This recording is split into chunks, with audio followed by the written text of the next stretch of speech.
Mahigit ilang dekada na mula nang mawala ang ating pambansang bayani na si Dr. Jose Rizal. Ngunit kahit sa mga lumipas na taon ay tila ba'y buhay na buhay pa rin ang kanyang mga gawa, ideya at sakripisyo na patuloy na nagbibigay inspirasyon sa mga Pilipino.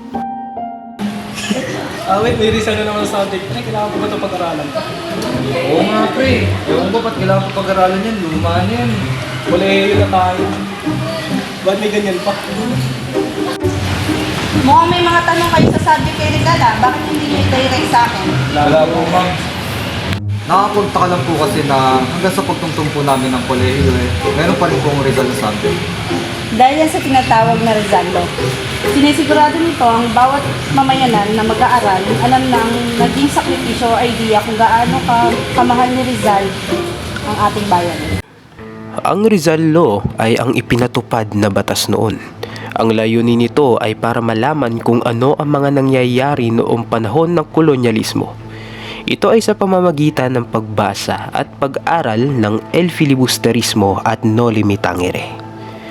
Tayo ay babalik sa nakaraan na kung saan nagkakaroon ng debate patungkol sa Rizal Law. May pasang batas na to. Dapat na malaman ng mga kabataan ang sakripisyo ni Rizal at ang pagmamahal niya sa ating bayan. May tumututol sa batas na ito. Pero para sa akin, mahalaga na mapag-aralan ng mga kabataan ng buhay ni Rizal. Para naman marunong din silang tumingin sa kanilang pinanggalingan. Kung malalaman nila naging sakripisyo ni Rizal, malalaman ng mga kabataan kung gaano halaga ang pagmamahal natin sa bayan.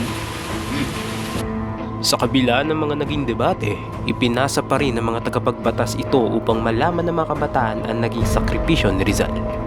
Isa ring manunulat si Rizal, hindi lang siya doktor, marami siyang gawa na nakatulong sa ating bansa. Aking isinusulat mga nobelang ito upang malaman ng aking bayan kung gaano tayo pinaghihirapan noong panahon na ito. Sana'y mabuksan ng mga isipan ng ating mga mamamayan. Dr. Rizal, delikado po yan. Lalo na yung mga nananakop sa atin ngayon. Wala akong pakialam kung gaano man maidudulot nito sa akin. Kung kapalit ng katotohanan ay kamatayan, handa akong magpagsikripisyo para sa kinabukasan ng aking bayan. Ang kanyang mga gawa ay nakatulong upang mamulat ang mga Pilipino tungkol sa pang-aabuso at kawalan ng awa noong panahon ng pananakop. Sa kabila ng mga gawa niya at sakripisyo, taos-pusong nagpapasalamat ang mga mamamayan sa kanyang mga gawa para sa bayan. Maraming salamat Rizal. Hindi namin makakalimutan ang iyong mga sakripisyo.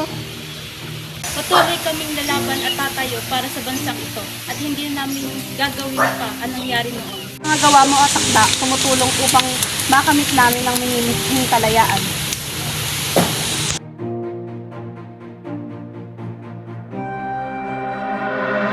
Kaya alam ko na kung bakit na kailangan pag-aralan ng subject na ito. Kaya nga pre, grabe pala pinagdaanan ni Rizal para sa atin.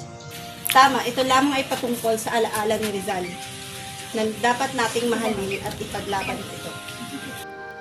Ang mga pamana ni Rizal ay hindi lamang makaaklat. Ito ay nasa puso ng bawat mamamayang Pilipino at pagmamahal sa bayan. Muli, kami ang Pangkat Uno at ito ang aming proyekto para sa subject na Rizal. Maraming salamat sa panonood.